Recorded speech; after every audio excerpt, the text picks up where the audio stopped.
मध्य प्रदेश की पूर्व मुख्यमंत्री और बीजेपी के फायर ब्रांड नेता उमा भारती शनिवार को पन्ना पहुंची, जहां सर्वप्रथम उन्होंने भगवान जुगल किशोर, बलदाऊ जी और प्राणनाथ मंदिर पहुंचकर दर्शन किया और फिर उन्होंने कहा कि पहले हम इतने समर्थ थे कि कालिंजर जैसे भव्य किले बना डाले। मैं कालिंजर के किले निकली तो बहुत दुख हुआ, लगा कि हमारी संस्कृति कितनी समृद्ध है और हम कितने कमजोर हैं, लेकिन आज हम व्यक्तिगत रूप से कमजोर हो गए हैं। उन्होंने समाज से आह्वान किया कि जब तक गंगा, गाय और प्रकृति की रक्षा नहीं करेंगे तब तक सशक्त नहीं बनेंगे। उमा भारती ने कहा कि सबसे पहले शिक्षा और स्वास्थ्य की सरकारी व्यवस्थाओं को सुधारना जरूरी है।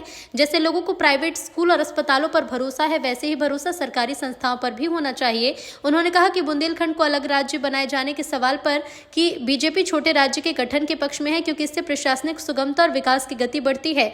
बागेश्वर धाम की पदयात्रा को लेकर उमा भारती ने स्पष्ट किया कि मैं धीरेन्द्र शास्त्री का सम्मान करती हूं, वो यात्रा करें लेकिन शामिल नहीं होंगी।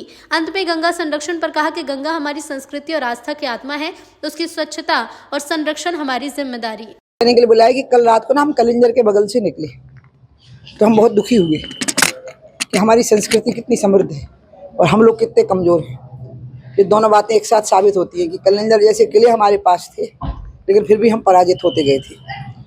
तो इसका मतलब है कहीं ना कहीं हमारी अपनी स्वयं की जो सामर्थ्य है, राष्ट्र हमारे नागरिकों की और हमारी सांस्कृतिक विरासत है, उसका मेल होना चाहिए। और उसका जो मेल है उसी के लिए बहुत ज़रूरी है कि हम लोग अपने आप को भी स्वस्थ और प्रसन्न रखें और अपने आप को मजबूत बनाएं। कल मुझे बहुत दुख हो रहा था जब मैं कलिंजर के बगल से निकली रात को, तो मेरे मन में आया कि मैं ये बात कहूँ कि देखो हम ही ने ये बनाए थे और हम कितने सामर्थ्यवान थे कि शेरशाह सूरी भले ही अपनी ही भूल से मर गया लेकिन मरा यहीं पे था।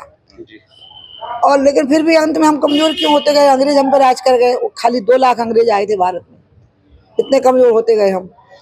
तो ये जो हमारे राष्ट्र की समृद्धि है ये बताती है कि हम बहुत मजबूत थे और वर्तमान हालात बताते हैं कि हम इंडिविजुअली बहुत कमज़ोर हो रहे हैं निजी ज़िंदगी में। तो इसलिए गौ की सेवा, गंगा, प्रकृति की नज़दीकी, जितना हो सके प्रकृति और पर्यावरण की रक्षा, ये सबसे हम मजबूत होंगे, ये मैं सोच रही थी, इसलिए बुलाया मैंने आप। क्योंकि बलदाऊ जी जो है ना, ये स्वयं प्रकृति को पसंद करते हैं। इनका जो मूल पीठ है विद्रुम वन में, गोवर्धन जी के इसके गोकुल जी के पास में, वहाँ बलदाऊ जी एकदम गहरे वन के बीच में है। अब और बोलो।